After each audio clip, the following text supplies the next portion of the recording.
obstáculo insuperable para el objeto del mismo, 22 de mayo. ¿Es cuánto? Está bien. Licenciado Luis Alberto González, le concedemos una palabra para que haga sus Muchas gracias. alegatos. Los principios de equidad, de ética y de justicia son no solamente principios, sino valores que tiene todo operador jurisdiccional. Usted lo sabe perfectamente por su larga trayectoria como jueza de lo familiar. Hay veces en las que hay que fallar conforme a equidad y justicia y no conforme a principios legaloides, ¿no? Porque si no, entonces estaríamos frente a una hermenéutica jurídica. Yo quisiera preguntarles a los aquí presentes, a este tribunal que está constituido, ¿algunos de ustedes en su sano juicio pagarían el precio completo de un coche cuando solamente le están entregando el volante y el motor? Bueno, le quieren Sin duda, sus ¿no? alegatos respecto a las unidades. Son parte de esto. Sí, Sin sí. duda no. Lo mismo sucede en la hipótesis en comento. La contraria, la parte actora, pierde de vista que aquí nos está dilucidando si se pagó o no se pagó. Nosotros reconocimos desde un inicio que sí se debe. Y quiero que quede sentado, sí se debe. Pero también ellos incumplieron. El meollo del asunto es determinar por parte de esta operadora de justicia si ese incumplimiento revista alguna causa de justificante. Nosotros oponemos en nuestra contestación de demanda 3 ejes de argumentación. El primero es la excepción non rita de impleti contractus, que significa que es la excepción de no contrato cumplido cabalmente. Esa excepción requiere cuatro factores de acreditación. El primero de ellos es la existencia de una obligación recíproca. Contrario a lo que dice mi contraparte, hay obligaciones recíprocas e interdependientes, lo que la doctrina llama contratos sinalagmáticos perfectos, ¿no? Son obligaciones recíprocas interdependientes porque mientras yo te pago el objeto del contrato, que es la publicitación, tú me anuncias en tu manga, incluso en tus pantallas, en el medio tiempo, etc. El día que ya no te pague, pues dejarás de hacerlo. De la misma forma, si no me anuncias, yo no tendré por qué pagarte.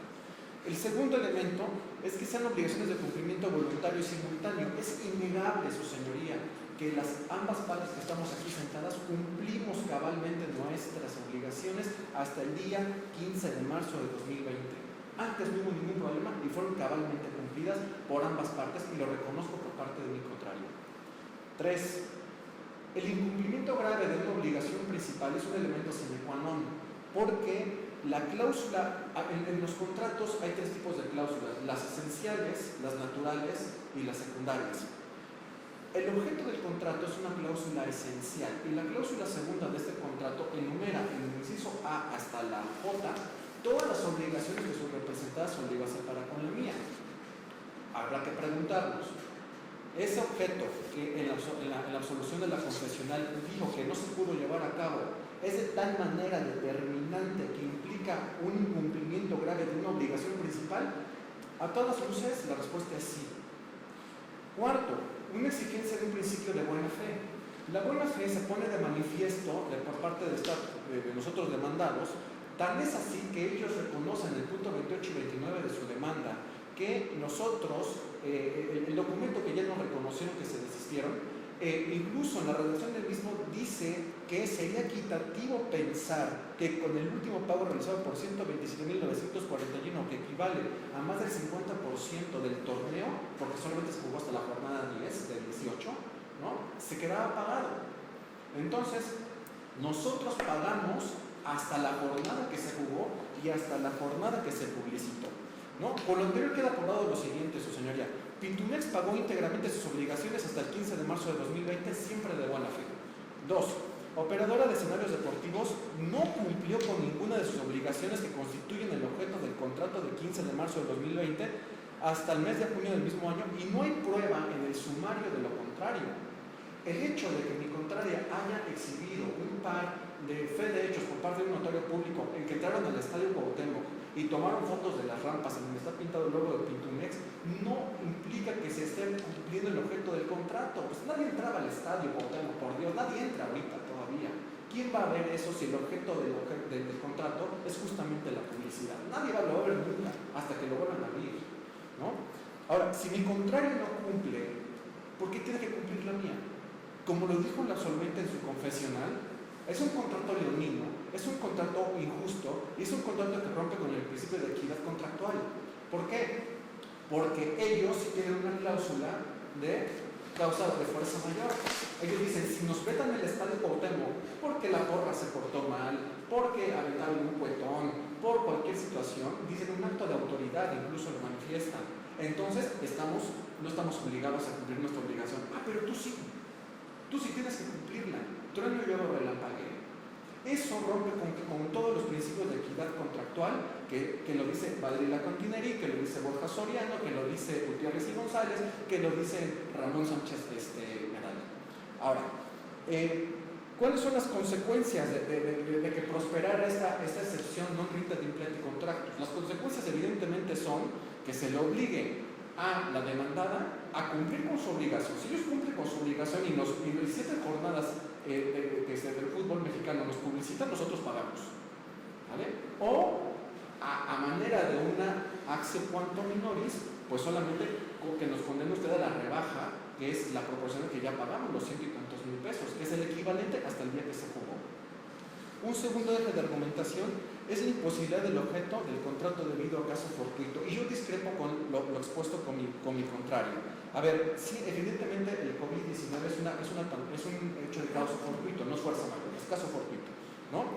Ahora bien, Regina Villegas, Bejarano Sánchez, ¿no? Te dicen que el caso fortuito es exonerante de la responsabilidad subjetiva o responsabilidad culposa por hecho ilícito, lo que dice el artículo 1961 del Código Civil, ¿no? Precisamente porque elimina la existencia de la culpa.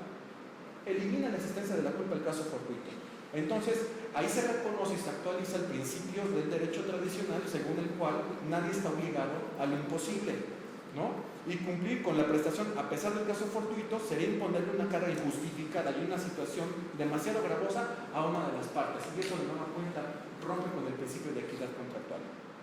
Ahora, esta juzgadora debería plantearse en este asunto, al momento de que resuelva, si el caso fortuito de pandemia, que es el meollo que ahorita nos distrae, si el caso fortuito de la pandemia COVID-19 fue causado por mi representada, fue culpa de Pintumex, evidentemente no. Ahora, en el contrato se obligó expresamente a su pago en caso de haberse acontecido el COVID, tampoco, ¿no? La ley me impone esa carga menos. Esas son las únicas tres hipótesis en las cuales un caso fortuito, aun cuando lo haya, obliga a pagar al demandado. Y les repito, cuando él lo ocasiona, cuando se obliga en el contrato, o cuando la ley le impone esa carga, ¿no? Y de eso hay jurisprudencia reiterada que está en mi contestación de demanda. Por lo tanto, yo consideraría que no existe el objeto del contrato, su señoría, ya para terminar, no existe el objeto del contrato en el caso que nos ocupa, porque recordemos desde la universidad a todos los abogados nos enseñan que uno de los elementos esenciales del acto jurídico y requisito de existencia y requisito de validez es el objeto. Y el objeto, nos decían los maestros, tiene varias características. Tiene que ser lícito, tiene que estar en el comercio, tiene que ser posible física y legalmente, nos decían los maestros, ¿no? Entonces, aquí yo planteo a este tribunal la siguiente interrogante. ¿El objeto del contrato en materia de la acción se tornó legalmente imposible? La respuesta es sí. Claro, por mandamiento de los 3 niveles de autoridad federal, estatal y municipal, mi contrario lo dijo y esto exhibió pruebas del periódico oficial de la Federación y del oficial de la Federación y del Estado. Claro que el objeto se volvió imposible jurídicamente. Si ellos abrían el estadio, se los clausuraban, los multaban y los metieron a la cárcel. Pues por eso no lo abrían, por eso no los publicitaron. Ahora, esto lo dice en 1794 del Código Civil Federal. Para la existencia del contrato se requiere, uno, que el objeto pueda ser materia del contrato. El 1824 dice, son objeto de los contratos, fracción segunda, el hecho que el obligado debe hacer o no hacer. 1827, el hecho positivo o negativo objeto del contrato debe ser, fracción primera, posible. 1828, dice, es imposible el hecho que no puede existir porque es incompatible, lo subrayo, es incompatible con una ley de la naturaleza o con una norma jurídica que deba regirlo necesariamente y que constituye un obstáculo insuperable para su realización. Si esta hipótesis del 1828 del Código Civil Federal no actualiza en esta hipótesis, en este caso, entonces no imagino en dónde lo podría actualizar. 1830, todo te lo termina de definir, dice, es ilícito el hecho que es contrario a las leyes de orden público o a las buenas costumbres. Y ya incluso, ya no me voy a meter más en la cuestión esta de que si Rogelio Roa Guzmán era el único facultado para denunciar. Yo considero que es una condición suspensiva, ¿no? Si las partes acuerdan, como en la literalidad del contrato, que ya lo aceptó mi contraria, que fulanito de tal era el único autorizado, como dice acá, será el encargado de verificar el cumplimiento de las obligaciones derivadas del presente contrato, así como de informar del posible incumplimiento que se debe presentar con motivo de este, pues entonces tendremos que buscar si en el acervo probatorio de mi contraria existe algún documento que cumpla con la condición suspensiva. Y si es condición suspensiva, entonces no pueden actualizarse las obligaciones hasta que sean cumplidas estas. ¿Es cuánto, señoría? Sí, está bien.